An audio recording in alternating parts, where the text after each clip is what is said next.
A paz de Deus, igreja. Amém? Aleluia. Sejam todos bem-vindos a mais um culto de adoração ao nosso Deus, neste domingo nublado, a chuvinha gostosa, mas não há lugar melhor do que na casa do Pai. Amém? Estamos aqui, certamente porque o Espírito Santo nos conduziu a este lugar.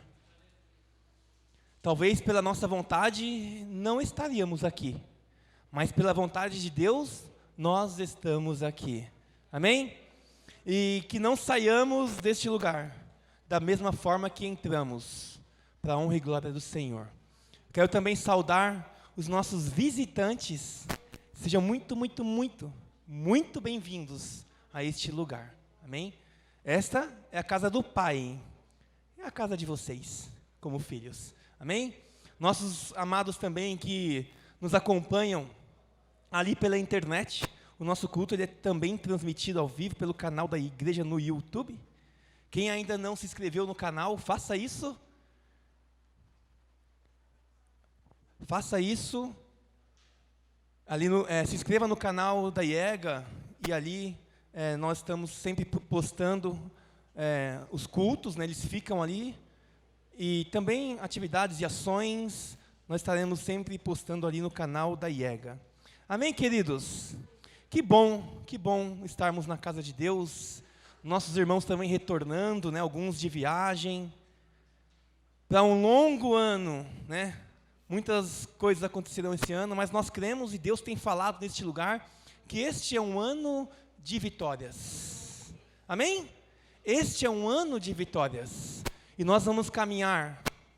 Certamente terão tribulações, porque o Senhor não nos garante que não teremos tribulações. Pelo contrário, Ele diz: tereis tribulações, mas tenham bom ânimo, porque eu venci o mundo, e mais que isso, Ele está conosco. Amém, queridos? Aleluia. Eu gostaria de convidar os irmãos para que se levantem. Eu quero orar a Deus, consagrar tudo aquilo que ainda vai acontecer neste lugar, consagrar a vida de cada um que está aqui no altar de Deus, e agradecer a Deus por aquela porta que está aberta ali, porque nós podemos chamar este lugar de casa de oração. Amém? Pai amado, obrigado, Deus. Obrigado por este dia, Senhor, um dia lindo, Pai. Louvado seja o Teu nome, porque nós acordamos e respiramos, Pai, só porque o Senhor nos permitiu. Porque se o Senhor não nos tivesse permitido, não estaríamos aqui, Senhor. Mas estamos aqui, Senhor Deus, louvado seja o Teu nome. Pai amado, por cada vida que está aqui na Tua casa hoje, Senhor, por aquelas vidas que nos acompanham de suas casas, Pai, e obrigado por esta porta aberta, Senhor. Que as forças do inferno não prevaleçam sobre este lugar, Senhor, que todo o mal caia por terra em nome de Jesus Cristo, Pai, e que o Senhor possa agora, Pai, neste momento do culto, plantar uma semente, Senhor, que a Tua palavra seja semente, Senhor, também alimento para a nossa alma, Senhor, e para o Espírito, Senhor, mas que todo cansaço, Senhor, que toda distração, que toda falta de entendimento caiam por terra em nome de Jesus, Pai, que seja o Senhor mesmo, Pai, a falar conosco, Pai. Senhor, o que o Senhor quer falar, Senhor?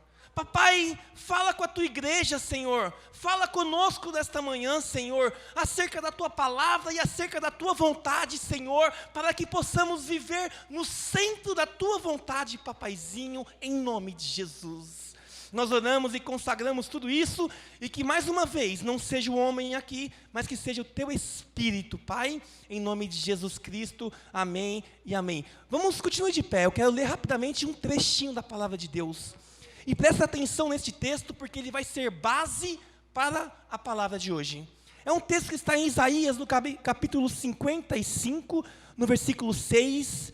Um versículo pequenininho, mas poderoso, que diz assim: busquem o Senhor enquanto é possível achá-lo. Clamem por Ele enquanto Ele está perto. Amém? Podem se assentar. E durante a ministração desta palavra, eu espero que todos entendam por que este versículo ele vai ser a base.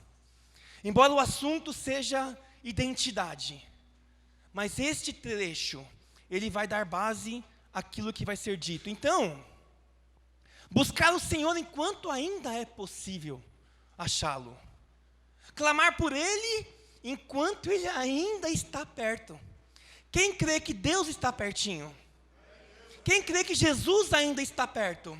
Quem crê que ainda podemos clamar e encontrá-lo? Amém? Então ainda é tempo, porque o Senhor ainda está bem pertinho de nós. Amém, queridos? Agora sim, eu quero convidá-los a abrir a Bíblia, lá no Evangelho de Mateus.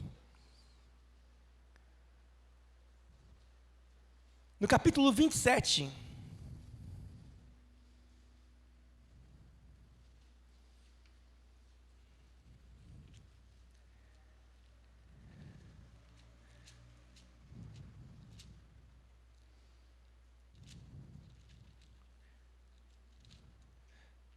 Mateus, no capítulo 27, a partir do versículo 39. E aí, quando encontrar, fala assim, amém. Uau, todos já encontraram. Que bom. Este trecho da palavra é muito conhecido por todos nós. Claro, talvez um dos momentos mais importantes da história da humanidade. Um momento triste, mas também de felicidade. Incrível, né?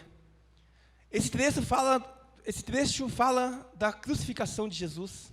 O que aconteceu naquele momento, momentos que antecederam a sua crucificação e também o momento da sua crucificação. Então, diz assim neste texto, de Mateus 27, 39.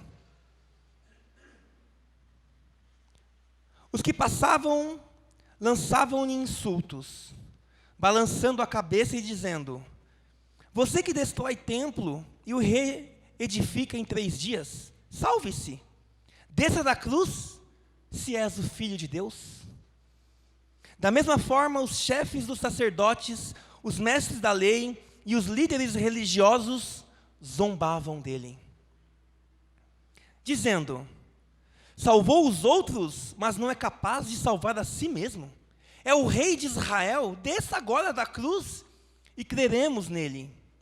Ele confiou em Deus, que Deus o salve agora, se dele tem compaixão, pois disse: sou o Filho de Deus.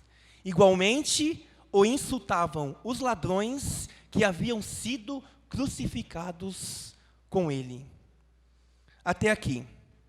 Deu para entender o que aconteceu ali, momentos antes da crucificação de Jesus? A palavra então nos mostra pessoas insultando o Senhor Jesus, líderes religiosos insultando-o quando ele passava, líderes judeus e também os ladrões que estavam sendo crucificados com ele. Os ladrões também insultavam Jesus neste momento. E a crucificação naquela época era uma forma muito cruel de morte. Aqueles que eram condenados iam ali, então, eles eram crucificados, morte de cruz, uma morte cruel e vergonhosa. Era realmente para aquelas pessoas passarem vergonha, sem contar da crueldade de carregar aquela cruz até o lugar da crucificação. E Jesus então estava sendo condenado por essas pessoas. E por que o tema de hoje é identidade? Porque eles questionaram a identidade de Jesus Cristo. Eles diziam assim: se és o Filho de Deus, desça daí. Se és o Filho de Deus, salva a tua vida. Ou seja, questionando a identidade de Jesus Cristo. Quem é Jesus? E eu vou falar um pouquinho aqui sobre identidade. Quem é Jesus para você? Quem é você? E quem são as pessoas que você anda? Porque a palavra fala de um grupo de pessoas que insultavam Jesus. Ou seja, um grupo de pessoas juntas ali, insultando Jesus e questionando a identidade de Jesus. Primeira pergunta, quem é Jesus? Lá em Mateus, no capítulo 3, a palavra mostra o momento de batismo de Jesus. E a palavra mostra que Jesus, quando foi batizado por João Batista, desceu o Espírito sobre ele e uma voz disse: este é o meu filho amado, a quem me agrado. Quem é Jesus? Jesus é o Filho de Deus. O próprio Deus disse, pessoas ouviram Deus dizendo: este é o meu filho amado, a quem me agrado. Esta era a identidade de Jesus. E o que essas pessoas fizeram? Questionaram a identidade de Jesus. Você não é o Filho de Deus? Salva a tua vida. Salva a tua vida. Primeiro, então, quem é Jesus para você? Será que ainda há algum questionamento? Será que Jesus é mesmo Filho de Deus? Será que Jesus realmente é o Salvador do mundo? Será que Jesus realmente é o Redentor? É o Filho de Deus? Então a palavra nos mostra um grupo de pessoas questionando a identidade de Jesus. E a palavra também nos mostra quem é Jesus. A palavra aponta para Jesus dizendo: este é o Filho amado de Deus. E Jesus também dizia: eu sou filho, eu sou filho, eu sou filho. Mas pessoas não acreditaram nele e questionaram a sua identidade. Segunda pergunta: quem é você? Qual é a sua identidade? Porque identidade é aquilo que nós somos. Um documento de identidade, que é o registro de identidade, tem ali a tua foto, tem o nosso nome, a nossa data de nascimento, tem os nossos dados. Quem é você? A palavra também diz quem é você. Em João, no capítulo 1, a partir do versículo 10, a palavra diz que Jesus veio para os seus, mas os seus não o receberam. Contudo, aqueles que o receberam e creram no seu nome foram chamados filhos de Deus. Jesus veio para os seus não o receberam. Mas todo aquele que recebeu Jesus, todo aquele que creu em Jesus, ele recebeu o direito de se tornar o quê? Repete para mim. Filho de Deus. Quem é você? Quem é você, minha irmã querida? Quem é você?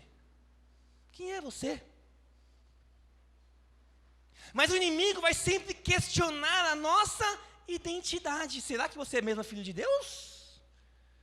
Vivendo a vida que você vive, será que você é filho de Deus? O inimigo sempre vem colocar uma interrogação na nossa identidade.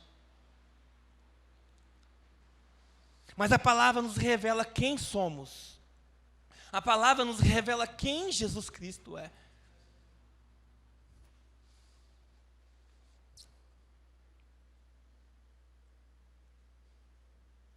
Nós lemos essa narrativa segundo o Evangelho de Mateus.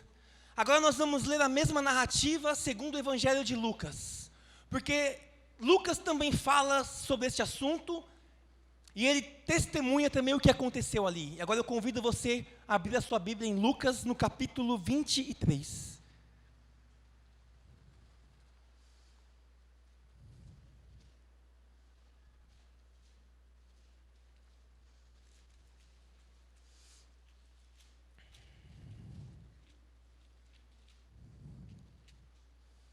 A partir do versículo 32, vamos ler o versículo 32.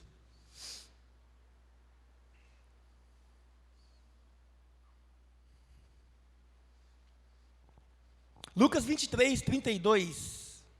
Todos encontraram? Amém. Aleluia.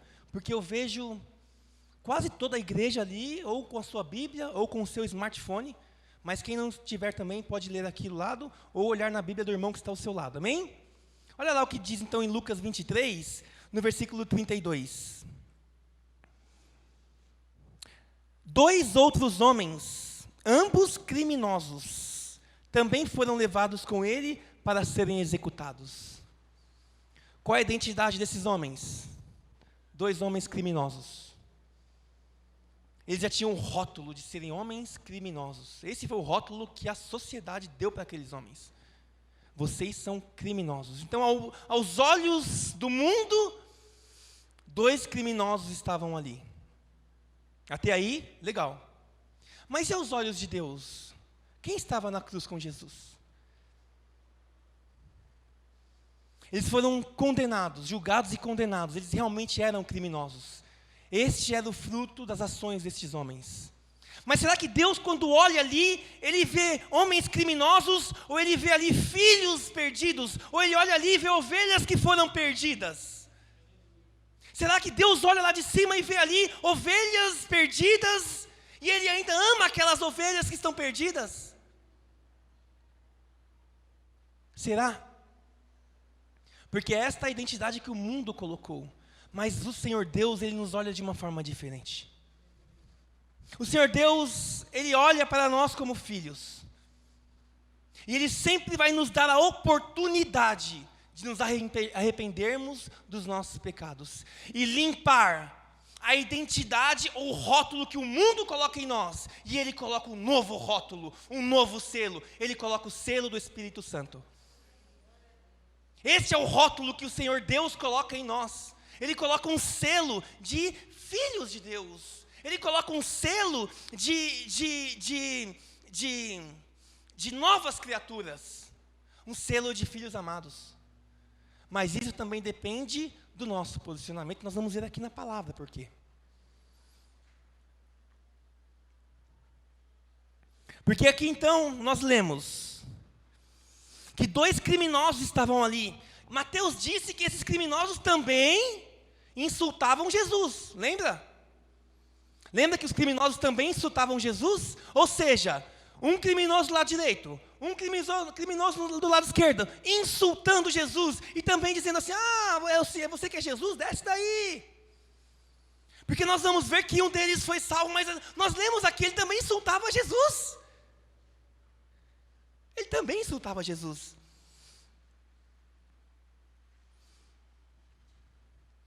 Descendo um pouquinho então, no versículo 39.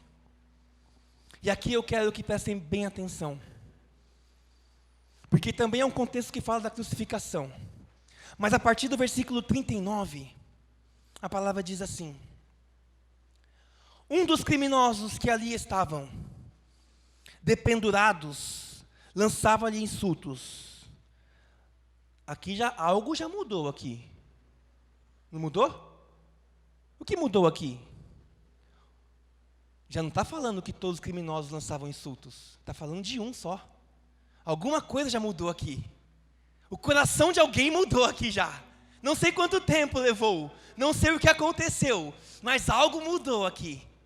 Porque aqui a palavra fala no singular, a palavra fala um criminoso. Um deles, que estavam ali, lançava-lhe insultos. E ele dizia assim: você não é o Cristo? Ele está questionando o quê? A identidade de Jesus. Você não é o Cristo? Salve-se a si mesmo e a nós. Mas o outro criminoso o respondeu, dizendo: você não teme a Deus, nem estando sob a mesma sentença? Nós estamos sendo punidos com justiça, porque estamos recebendo o que nossos atos merecem. Mas este homem não cometeu nenhum mal. Então ele disse: Jesus, lembra-te de mim quando entrares no teu reino. Jesus lhe respondeu: eu lhe garanto, hoje, você estará comigo no paraíso. Algo mudou aqui. O que fez este homem mudar de ideia? Vamos lá. Versículo 39. Vamos mergulhar um pouquinho nessa palavra. No versículo 39, um deles ainda questionava a identidade de Jesus. Ainda questionava.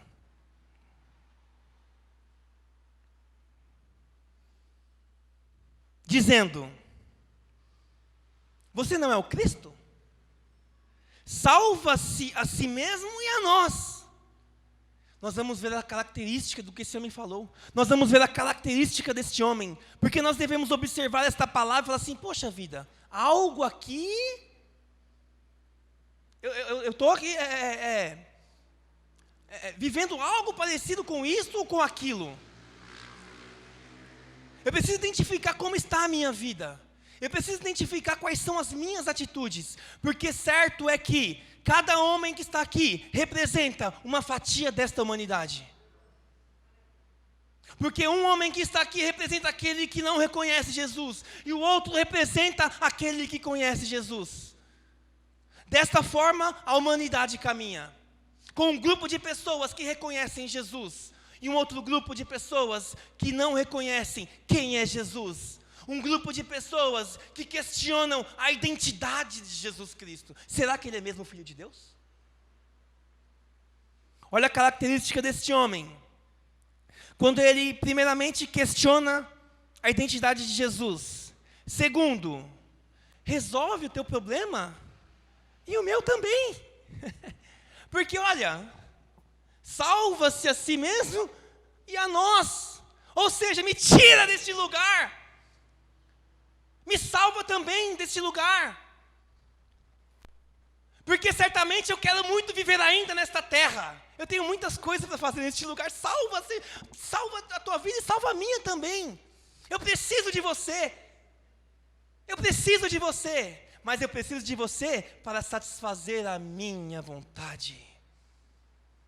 Eu preciso de você para resolver o meu problema.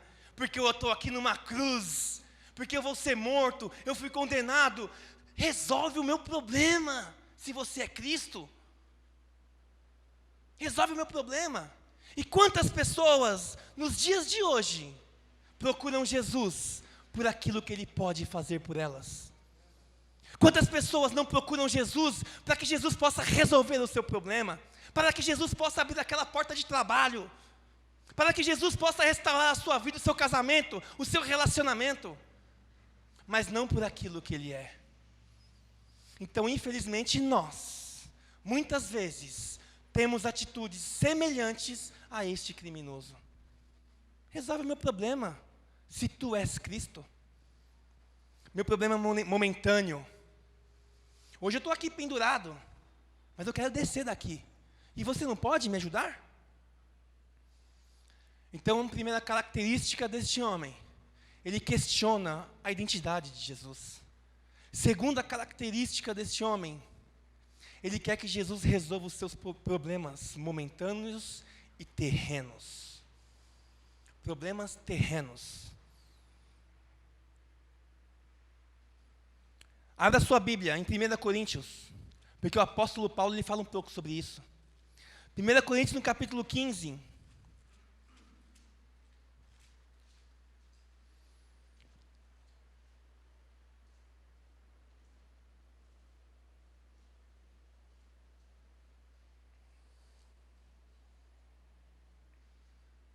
Versículo 19.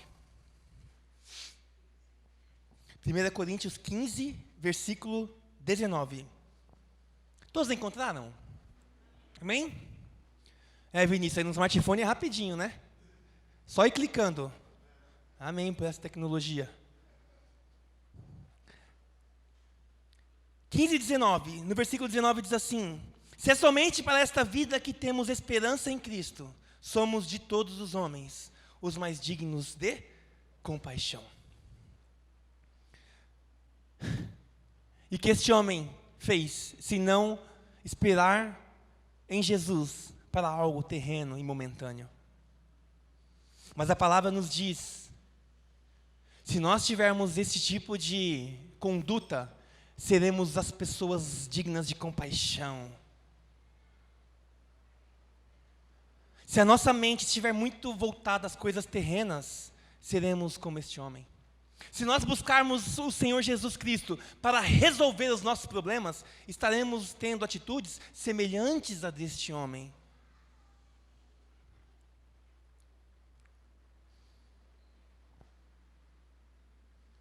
Questionando a identidade de Jesus, Você não é o Cristo?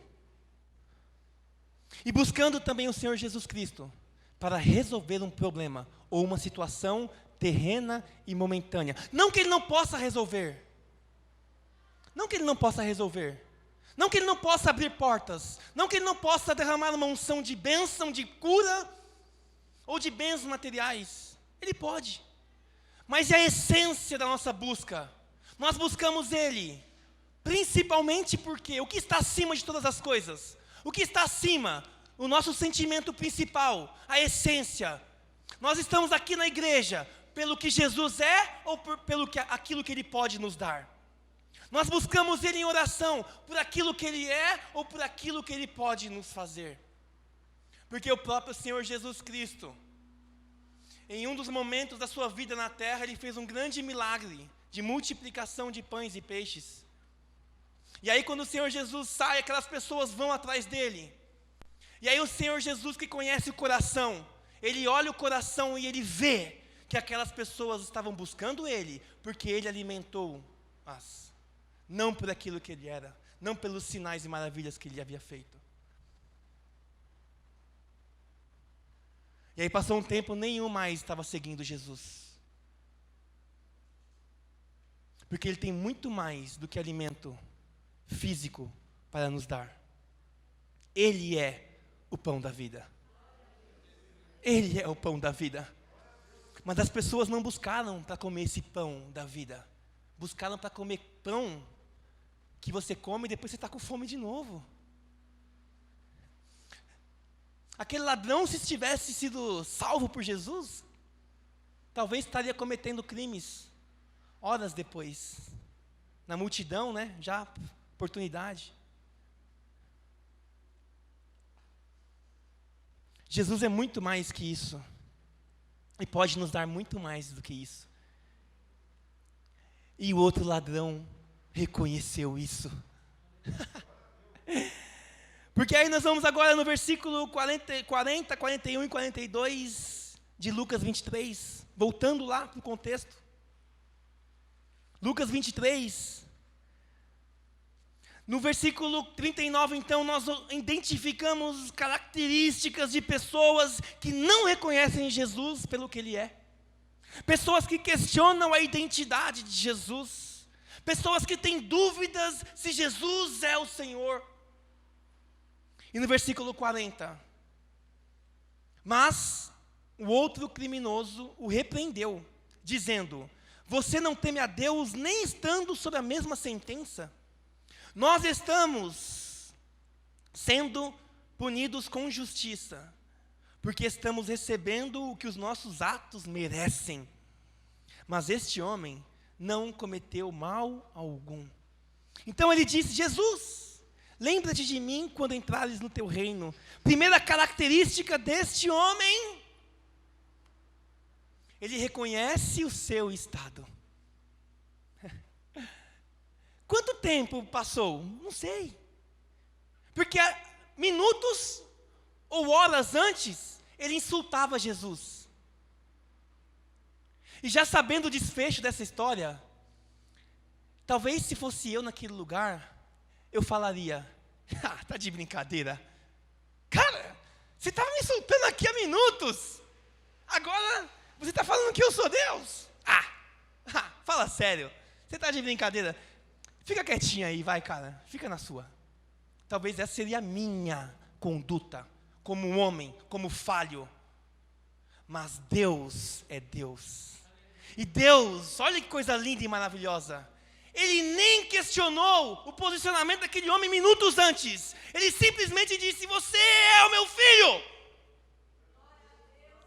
E hoje mesmo estarás comigo no paraíso. Hoje mesmo. Meu Deus, sabe o que significa isso? Graça. Graça. Isso é graça. Isso é graça. Graça. O seu termo original significa charis. Amor incondicional. Favor imerecido. Ele é rico em graça. por isso ele olhou com amor incondicional.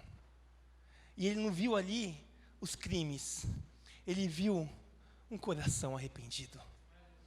Primeira característica deste homem, um segundo grupo de pessoas. Primeiro, este homem reconheceu o seu estado.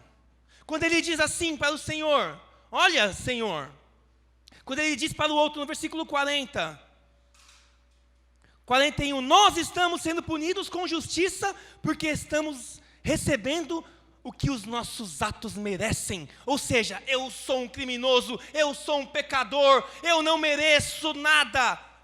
Tudo isso que está sendo entregue para mim é porque eu mereço. Eu reconheço o meu estado de ser um criminoso. Eu reconheço. E ele não só reconhece, como ele confessa. Ele não só reconhece, como também confessa o seu pecado e a sua culpa. Eu sou, cara. Ei, nós que estamos aqui, nós merecemos. Nós somos criminosos. Mas este homem não é um criminoso. Este homem não merece estar aqui. Ou seja, a atmosfera mudou. Ele conheceu Jesus.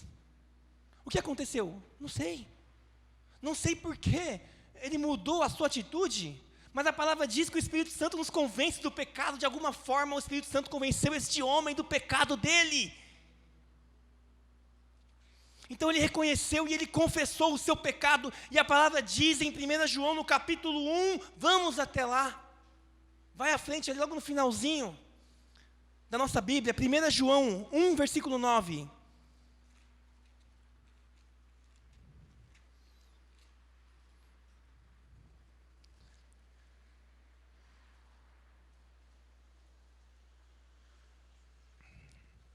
Aproveita e para no versículo 8.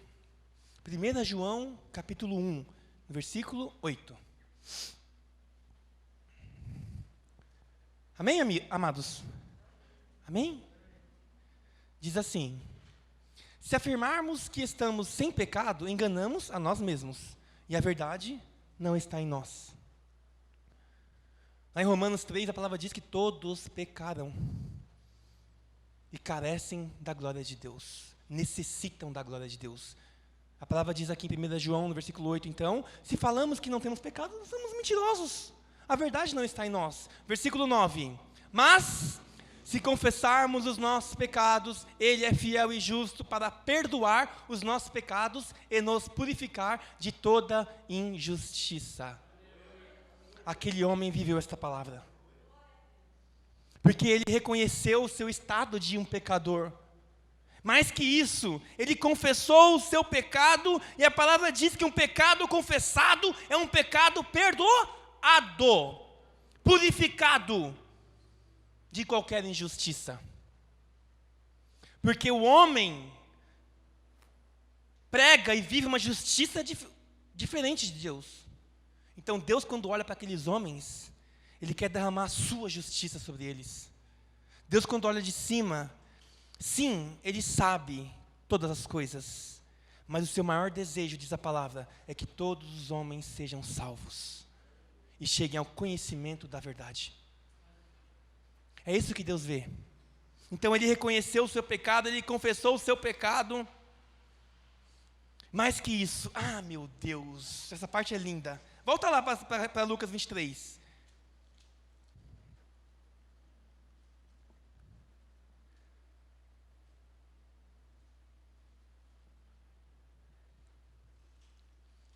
No versículo 41 de novo, Lucas 23, 41. Reconhece o seu estado. Porque muitas vezes a gente acha que a gente está grandão, né? Mas eu sou perfeito. Eu entrego dízimos e as ofertas. Eu oro. Jesus também, uma vez estava na sinagoga e ele olhou dois homens. Um orava assim: Senhor, sou perfeito a Ti, faço todas as coisas corretamente. E o outro falava: Senhor, sou um pecador. E eu preciso do Teu perdão. Jesus olha e aponta, reconhece e fala: esse aqui está recebendo o perdão de Deus. Então, se não reconhecermos os nossos erros, não reconhecermos o nosso estado verdadeiro, dificilmente Deus opera em nós. Para isso tem que olhar para dentro de nós mesmos. Então ele faz isso, ele reconhece, ele confessa, e mais que isso no versículo 41.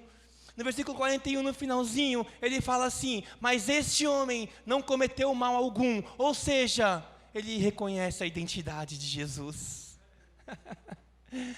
Ele reconhece a identidade de Jesus. Esse cara que está do lado aqui, ó, ele não cometeu nenhum mal. Ele não deveria estar aqui. E aí no versículo 42, mais ainda, ele reafirma que agora ele conhece Jesus. Ele fala assim: Jesus, lembra-te de mim quando entrares no teu reino. Ou seja, ele está dizendo assim: o Senhor é rei. Esse cara que está do meu lado aqui é rei. O rei está do meu lado.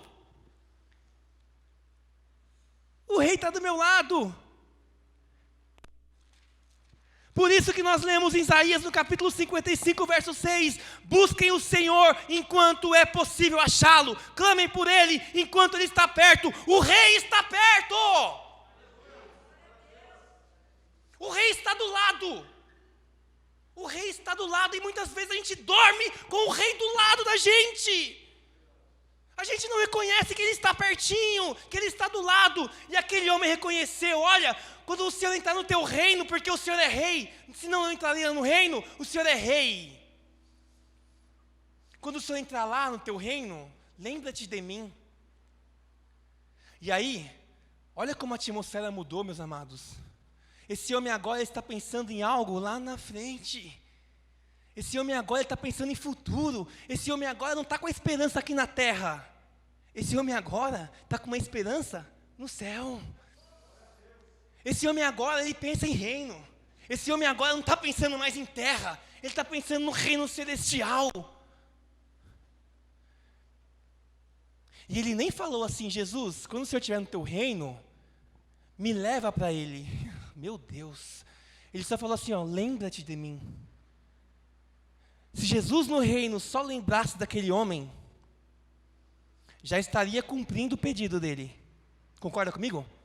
Mas a palavra diz que olhos não viram, ouvidos não ouviram, mente nenhuma imaginou aquilo que Deus tem preparado para aqueles que o amam.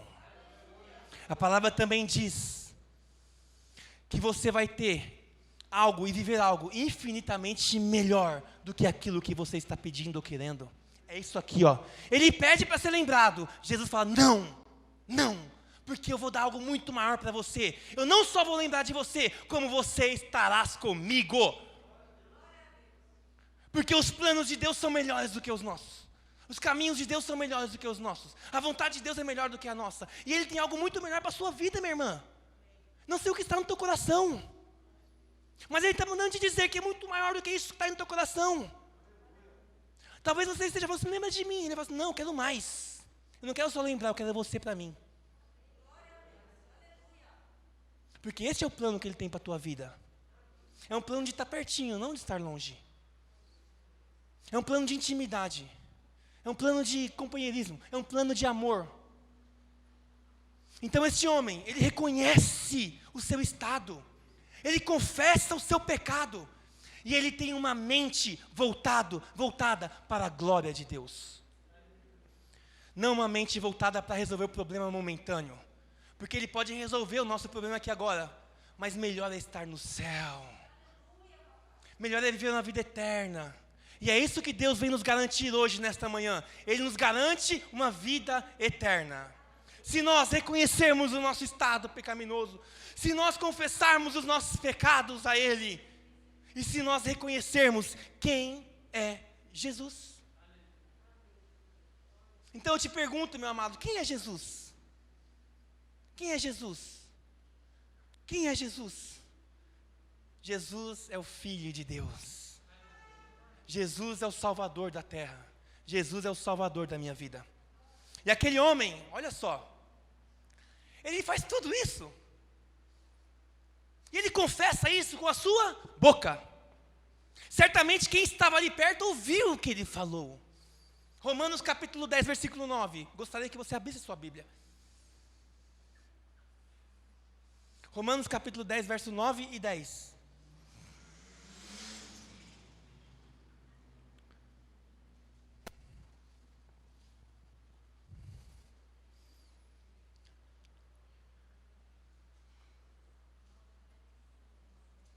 Romanos capítulo 10, verso 9.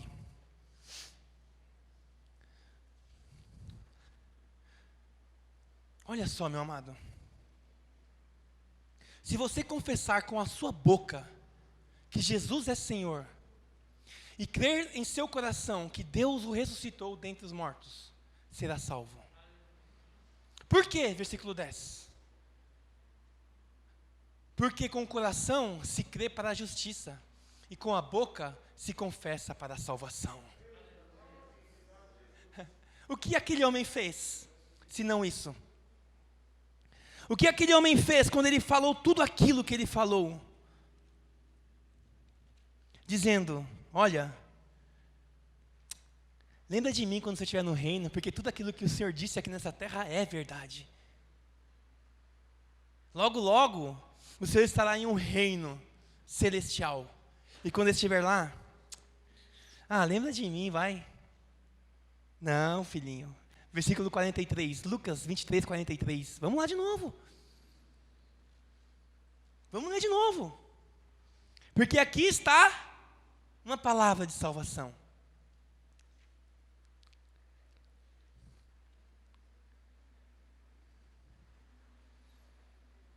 Reconheceu o seu pecado. 2, confessou o seu pecado e a sua culpa. 3, reconheceu a identidade de Jesus.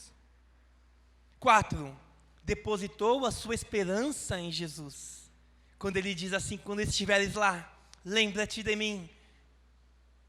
Ele deposita uma esperança em Jesus. E esperança a gente não vê agora. Se a gente estiver vendo agora, não é esperança. A esperança é aquilo que nós não vemos, mas cremos. Foi o que ele fez. E aí no versículo 42, 3, Jesus fala o quê? As 3 primeiras palavras que Jesus falou. Nesta versão, Jesus disse, essas 2 palavras, eu garanto. Jesus disse, eu garanto. Ou seja, eu decreto. Eu coloco um selo. Eu garanto. O que o Senhor garante? Hoje, você estará comigo no paraíso. Ele falou assim, olha, você me maltratou, você me insultou, você me ridicularizou, você me xingou. Não. Ele disse assim, hoje mesmo estarás comigo. Porque agora o seu coração é meu. Como se ele estivesse dizendo assim, 2 Coríntios 5, a palavra diz assim, se alguém está em Cristo é nova criatura, as coisas velhas se passaram, eis que tudo se fez novo. Ei, agora você é nova criatura. Eu apaguei aqui todo o julgamento e a condenação do mundo. E eu coloco um novo decreto na tua vida. Agora, filho, eu julgo a sua causa. E o meu julgamento é, você estará comigo ainda hoje. Ai, meu Deus. Por isso a palavra diz que Jesus nos justifica. Mas por nós mesmos, não conseguiremos. Isso se chama graça. Charis. Um favor que aquele homem não merecia.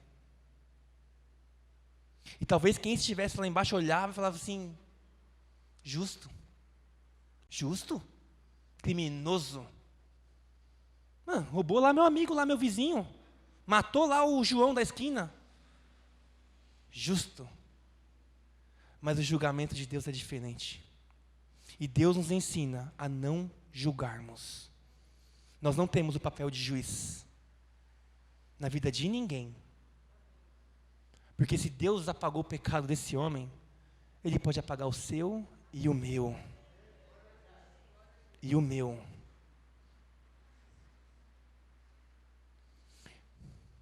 Eu não sei quais foram os crimes deste homem, mas eu sou tão necessitado da graça de Deus como ele. Talvez até mais. Porque os crimes deste homem eu não conheço, mas os meus eu conheço. Talvez esse homem cometeu um crime. Não sei. Mas eu já cometi vários. Então eu necessito da graça como ele. Você também, meu amado, necessita da graça como ele. Então não vamos julgar. Quem tem o direito de juiz é o Senhor. E o julgamento dele, ele nos mostra como é. Ele nos mostra como é. Eu garanto. Você tem sede? Jesus te dá a água da vida. Você tem fome? Jesus é o pão da vida. Você está morto? Jesus é a ressurreição e a vida. Você está perdido? Jesus é o caminho, a verdade e a vida. Então, Deus faz um convite para nós esta manhã. Um convite de quebrantamento. Um convite de arrependimento. E um convite para quem tem sede. Um convite para quem tem fome. Um convite para quem está perdido no caminho. E um convite para quem está morto. Ele é a vida. E este fato relatado na palavra dele nos mostra isso. Nos mostra. Mas aí agora é com a gente. Agora é posicionamento.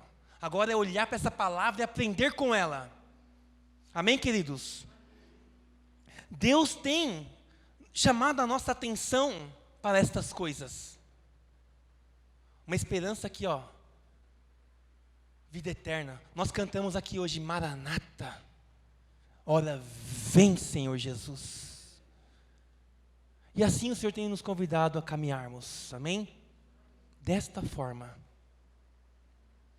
Simples, mas com grande poder. Grande poder. Então convido você a viver esta palavra em nome de Jesus. Não sei como está a sua vida, sei como está a minha.